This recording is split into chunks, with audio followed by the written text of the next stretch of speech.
Histoire d'en dire plus. Moins 40. Chez le Nord.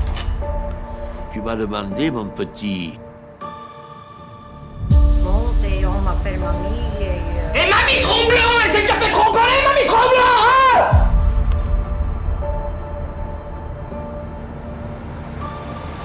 Mais il connaît pas Raoul, ce mec.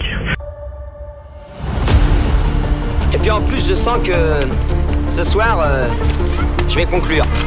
Tu m'aides pas là? Non, voilà, non. Bonjour, bienvenue sur Histoire d'en dire plus. Aujourd'hui on parle d'un film culte du réalisateur Ridley Scott. Un film culte du féminisme. Vous aurez reconnu dans le titre Thelma et Louise. Allez, c'est parti mon kiki. Alors, Thelma et Louise, ou Thelma and Louise, en titre original, est un film américain réalisé par Ridley Scott et sorti en 1991. Il raconte l'histoire de deux femmes, Gina Davis, qui joue Thelma, et Susan Sarandon, qui joue Louise, dont l'excursion d'un week-end se transforme en cavale à travers les États-Unis.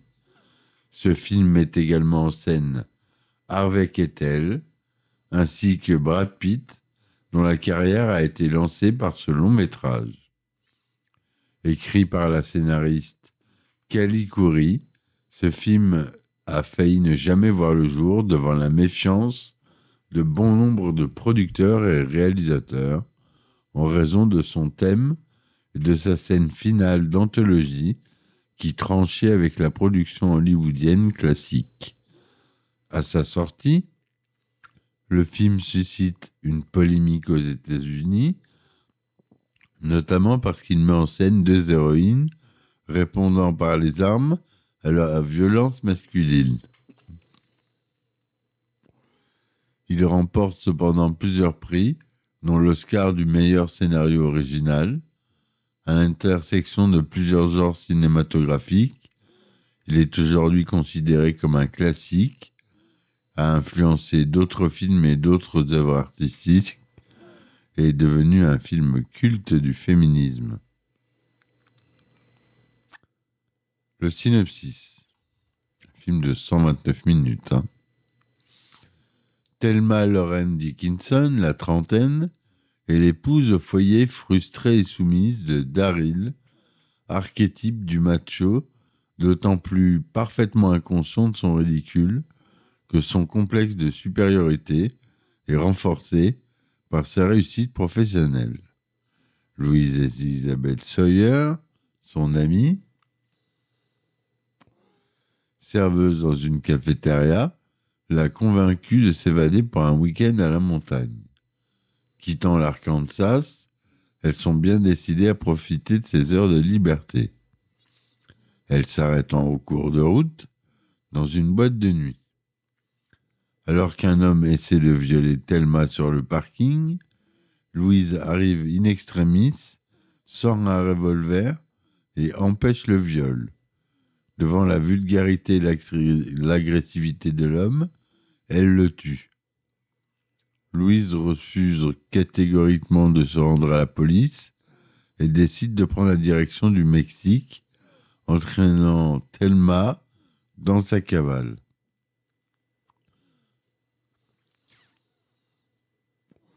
Louise téléphone à son amoureux, Jimmy, pour qu'il lui envoie de l'argent à un motel d'Oklahoma City.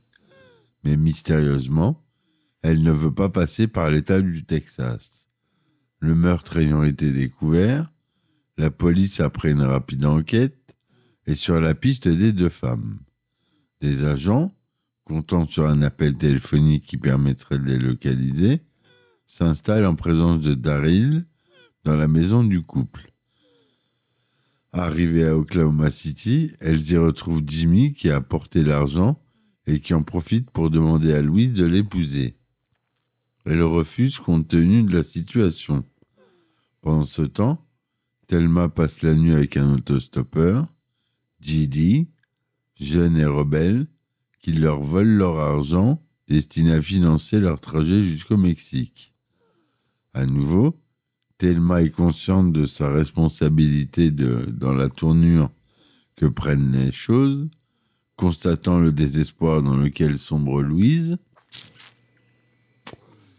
À cause de sa négligence, elle ne trouve pas de meilleure idée que de commettre un braquage, directement inspiré par les confidences qu'elle a tendrement arrachées au lit de la bouche de son voleur. Continuant leurs recherches, les policiers progressent d'autant plus vite que le délit de Thelma a été filmé par une caméra de surveillance, retrouvant Jimmy, puis l'autostoppeur qui les oriente vers l'Arizona. L'un des policiers, ayant appris que Louise a été violée au Texas il y a longtemps, comprend qu'elles ne sont pas vraiment responsables de cette histoire. De nouveau sur la route, les deux femmes commettent ensuite un excès de vitesse et sont arrêtées par un policier. Elles exhibent alors leur revolver pour le menacer, afin de le neutraliser en l'enfermant dans le coffre de la voiture de patrouille pour qu'il ne donne pas d'indication permettant de les localiser. Elles poursuivent leur trajet et sont amenées à doubler à nouveau un routier qui, comme 2 fois auparavant, les interpelle avec insistance par des propos et des gestes obscènes. Cette fois, elles s'arrêtent pour obtenir de lui des excuses qu'il s'obstine dans son sentiment de supériorité masculine à ne pas présenter et font exploser son camion-citerne. La cavale prend fin au Grand Canyon dans l'Arizona. Prise au piège par une armée de voitures de police, Thelma et Louise préfèrent la mort. Dans une ultime accélération, leur voiture saute dans le précipice. Et voilà la fin du film, comment se termine le film. J'ai eu plein de parodies de ce film, bien sûr, de cette scène qui est rentrée dans les annales, on peut le dire. Donc à la réalisation, on a Ridley Scott, au scénario, on a dit Calizuri, à la musique, le grand Hans Zimmer, avec de la musique additionnelle par Peter Haycock. Au montage, on retrouve Tom Noble, ou Som Noble. À la photographie, Adrian Bridle, c'est tourné en 35 mm, 2/35e en couleur, en anglais. C'est produit par Mimi Polking Gitlin, Ridley Scott, Dean O'Brien, Callie Khouri, la MGM Pathé Communication et Persimmon Production et Star Partner 3 Limited, distribution MGM et Europe Image Distribution pour la France. Le budget de 16,5 millions de dollars américains, ce qui est assez confortable pour un film de ce type et pour l'époque. Il est sorti le 24 mai 1991 aux États-Unis et le 29 mai 1991 en France. Susan Sarandon y joue Louise Sawyer, Gina Davis, Thelma Dickinson, Harvey Keitel, Hal Slocum, l'enquêteur, Michael Madsen y joue Jimmy Lennox, le compagnon de Louise, Christopher McDonald, Daryl Dickinson, le mari de Thelma, Stephen Tobolsky, Max, l'agent du FBI, Brad Pitt y joue J.D., l'autostoppeur. Voilà comme rôle connu. Le scénario Thelma et Louise a été écrit par Callie Khouri, on l'a dit. Elle a voulu mettre en scène 2 femmes dans un genre jusque-là masculin. Son idée était née d'une lassitude face au film américain ne proposant que trop peu de rôles et de bons rôles pour des femmes, en particulier des rôles qui permettent aux personnages de prendre leurs propres décisions et de contrôler leur propre destinée. Elle dit « Je voulais écrire des choses qui n'avait été jamais porté au cinéma auparavant. En tant que cinéphile, j'ai été nourri du rôle passif des femmes. Elles ne conduisaient jamais l'histoire parce qu'elles ne conduisaient jamais la voiture. Le film Thelma et Louise a comme principal thème l'émancipation féminine, l'accomplissement personnel, la prise de contrôle des femmes sur leur vie, l'empowerment, le pouvoir-faire.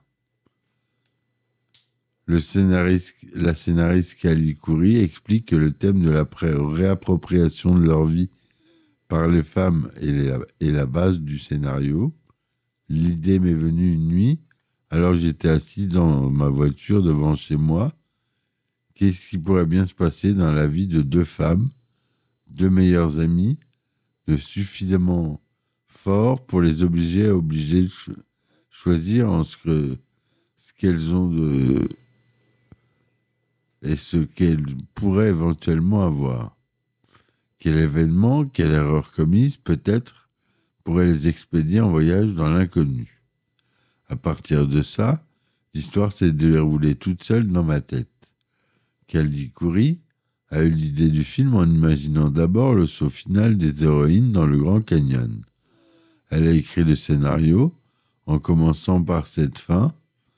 Elle pourrait s'être inspirée d'un canular publié dans la presse californienne en 1912 qui relatait le suicide en automobile d'un jeune couple, Niles Folsom et Thelma Barth, du haut d'un canyon près de Santa Monica. Elle a ensuite dû faire face au refus de bon nombre de producteurs qui craignaient qu'une telle fin soit mal acceptée par les spectateurs. Khoury s'est néanmoins battue pour que cette scène figure dans le film, estimant qu'une fin classique aurait rendu ce film banal et ordinaire. Jusque pendant le tournage, Ridley Scott a subi des pressions de la production pour trouver une autre fin.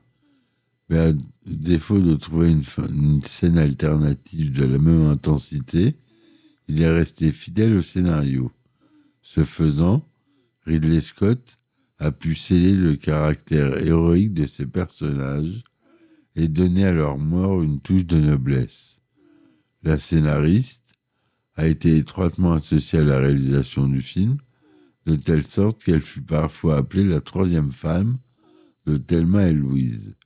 Elle a pu longtemps collaborer avec Ridley Scott dans la préparation du film, a participé au choix des acteurs et était présente lors du tournage. Elle a dès lors pu peser sur les options scénaristiques retenues en obtenant le maintien des séquences qui lui étaient chères, notamment celle du viol et la scène finale.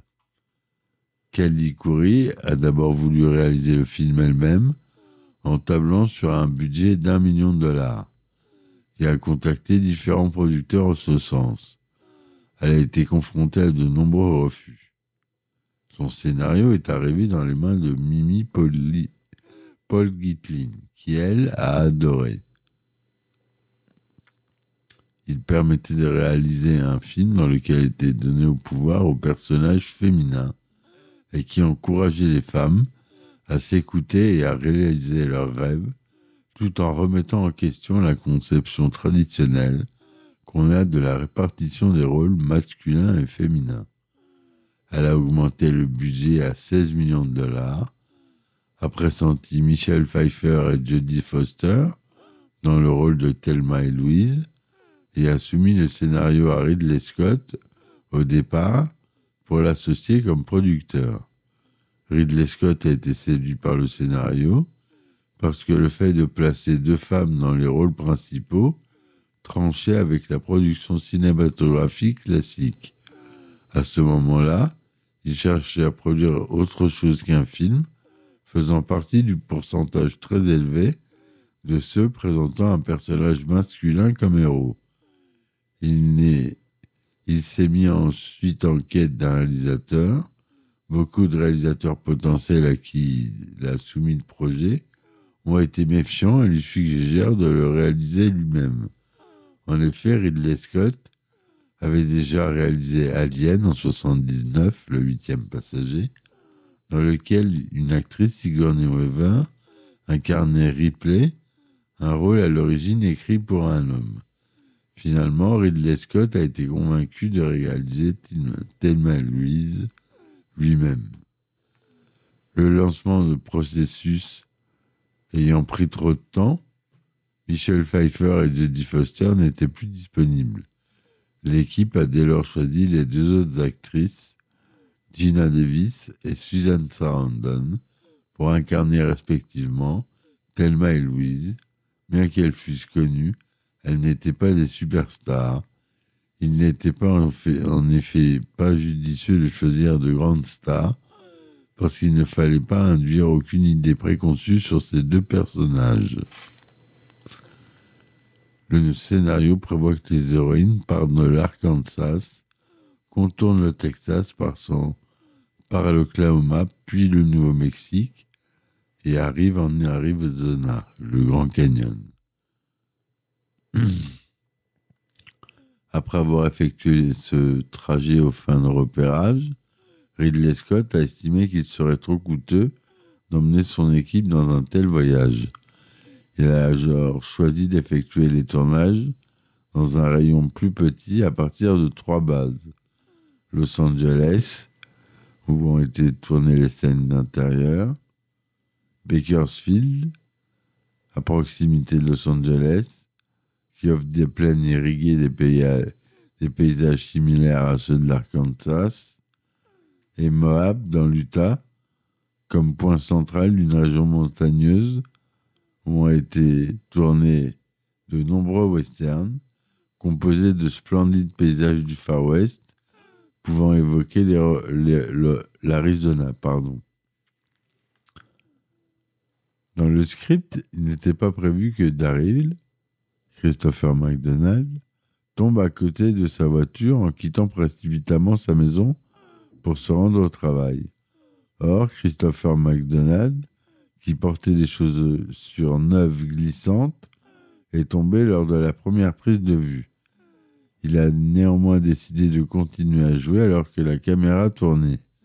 À la fin de la prise, Ridley Scott déclare que l'équipe pouvait refaire quelques prises supplémentaires, mais que la première prise est la bonne. Lors de la scène où Louise vomit à côté de la voiture, Susan Sarandon crache en réalité du blanc d'œuf. Certains plans séquences du viol ont été interprétés par une doublure de Gina Davis. Dans la scène où Daryl poursuit le stopper Didi, Christopher McDonald voulait littéralement tuer Brad Pitt et a été retenu par 6 hommes. Il a dû rejouer 8 fois la scène, si bien qu'il a eu des courbatures le lendemain. Lors de la scène de l'explosion du camion-citerne, des caméras filmaient les visages de Gina Davis et Susan Sarandon, car il était prévu d'utiliser leur réaction réelle. Mais au moment de l'explosion, leur visage est resté figé. Il a fallu donc réinstaller le matériel de tournage, simuler le souffle et la lumière de l'explosion, et leur demander de jouer une réaction plus expressive. Lors du tournage de certaines séquences, notamment les plans où Thelma, qui est jouée par Gina Davis, par la JD, qui est jouée par Brad Pitt, assis sur la banquette arrière, la voiture était en situation de trafic réel. Susan Sarandon devait alors interpréter son personnage tout en étant attentive à la circulation routière. À sa sortie, le film a créé une polémique aux États-Unis. Certains l'ont considéré comme un film formidable, d'autres comme un film dangereux. On pouvait lire des réactions très enthousiastes. C'est le premier film que j'ai vu racontant la véritable vérité. Citation, hein. J'ai vu ma vie jouer devant mes yeux, ou autres. Par contre, d'autres personnes ont tenu des propos complètement hostiles. C'est l'éloge d'une violence transformative, un thème explicitement fasciste. Il justifie les braquages armés, le massacre d'hommes et la conduite en état d'ivresse chronique. comme exercice d'élévation sans conscience. On pouvait entendre, c'est un film très dur, très corrosif, aussi dérangé moralement et intellectuellement qu'Hollywood peut l'être. Un film qui encourage les femmes à utiliser des armes. Voire, c'est la fin de la civilisation occidentale. La polémique autour de Thelma et Louise a dépassé le cadre strictement cinématographique au point de faire la couverture du Time Magazine le 24 juin 1991. Voilà. Donc, au box-office, le film enregistre 45,3 millions de dollars américains aux États-Unis. En France, il rassemble 954 000 spectateurs en salle. Il reçoit de nombreuses récompenses internationales au Festival de films Valladolid, aux Oscars, au British Mini Awards, aux Golden Globes. Donc voilà ce que je voulais vous dire sur ce film, mes amis. Si vous n'avez pas vu ce film, je vous invite à le voir. C'est un film avec un message très fort et très important, très féministe, très en avance sur son temps. Donc, à voir et à revoir. Je le mets dans la case des films cultes. Voilà. Je vous dis merci de m'avoir écouté. N'oubliez pas de me supporter sur mes différentes plateformes que sont Tipeee, Patreon, Ulule, Acast+. Voilà. Vous avez le droit à des épisodes inédits si vous vous abonnez. Des épisodes plus longs, d'environ 1h30, 2 heures, où je rentre dans le détail d'un réalisateur ou d'un film en particulier, où j'analyse les effets spéciaux, la production du film plus en détail, etc., etc. Voilà. Je vous dis merci de m'avoir écouté et ciao, ciao. Histoire d'en dire plus. Moins 40. Chez le Nord. Tu m'as demandé, mon petit. Monte, on m'appelle mamie Et mamie Tromblon, elle s'est déjà fait tromper, mamie Tromblon, hein?